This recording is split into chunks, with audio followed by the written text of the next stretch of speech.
એક વર્ગના સમગ્ર સત્રની એક વર્ગના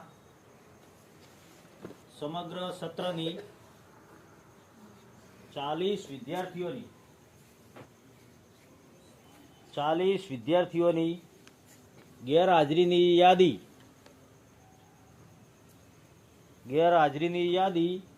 વર્ગ શિક્ષક પાસે છે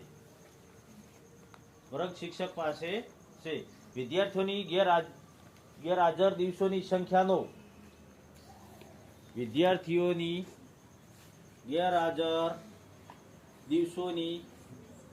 સંખ્યાનો મધ્યક શોધો.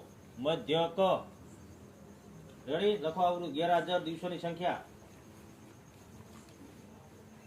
0 થી 6, 6 થી 10, 10 થી 14,